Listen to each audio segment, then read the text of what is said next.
धूप में नहाए हुए एक हरे भरे खेत में रेमी अपनी ईमानदारी के लिए जाने जाने वाले एक छोटे खरगोश लंबी घास के बीच घूमते हैं।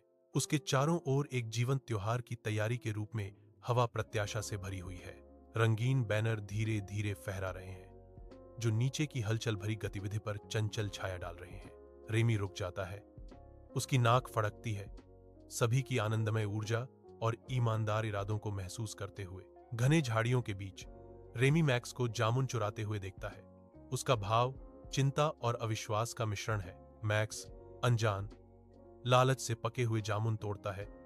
उसके कार्यों से एक छिपी हुई इच्छा का पता चलता है। रेमी की आवाज हवा में गूंजती है, एक गुहार जो आरोप से भरी है। मैक्स, ये जामुन त्योहार के लिए है। मैक्स जम जाता है, उसका हाथ अभी भी एक बेरी के लिए बढ़ रहा है। अपराध बोध उसके चेहरे पर अंकित हो जाता है। चोरी की हुई जामुन जो कभी खुशी का स्रोत थी, अब मैक्स के हाथ में भारी लग रही हैं। मैक्स का अपराध बोध गहराता है, उसके चेहरे पर एक मूक कबूलनामा अंकित होता है, क्योंकि वह अपने कार्यों के परिणामों का सामना करता है। उल्लू के आरामदायक घर के अंदर दादी उल्लू की तेज नजरें बेरी के भंडार का सर्वेक्षण करती हैं। एक शिकन उसकी पंखों वाली भौहों को सिकोड़ती है। चिंता की छाया उसकी आंखों में गहरा जाती है, क्योंकि वह घटते हुए आपूर्ति को देखती है। कुछ जामुन रहस्यमय तरीके से गायब हो गए हैं। उसकी आवाज चिंता से भरी हुई घर में गूंजती है। क्या किसी को पता है कि हमारी जामुन कहां गई हैं? रहस्य गहराता है, क्योंकि सवाल हवा में लटका हुआ है, अनुत्तरित, शरारत या उससे भी गंभीर बात का संकेत देता है।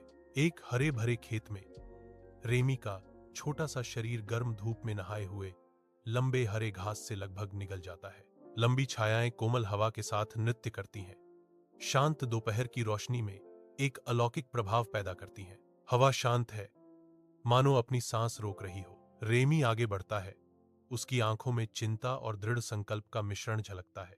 उसकी आवाज छोटी पर स्पष्ट चुप्पी तोड़ती है। दादी उल्लू, मैंने मैक्स को कुछ जामुन लेते देखा। ऐसा लगता है कि खेत सुन रहा है। रेमी के खुलासे पर दादी उल्लू की प्रतिक्रिया का इंतजार कर रहा है। शाम की ढलती रोशनी में नहाए एक खेत में मैक्स रेमी का सामना करता है। उसकी आकृति लंबी छाया के खिलाफ तनावपूर्ण है। मैक्स का चेहरा गुस्से का मुखौटा है, क्योंकि वह पूछता है, तुमने मेरी शिकायत क्यों की? रेमी दृढ़ता से खड़ा है, मैक्स की आंखों से मिल रहा है। उसकी आवाज उनके बीच महसूस होने वाले तनाव के बावजूद स्थिर है, क्योंकि यह हर किसी के लिए अनुचित है। रेमी जवाब देता है, उसके शब्द शांत हवा में लटके हुए हैं।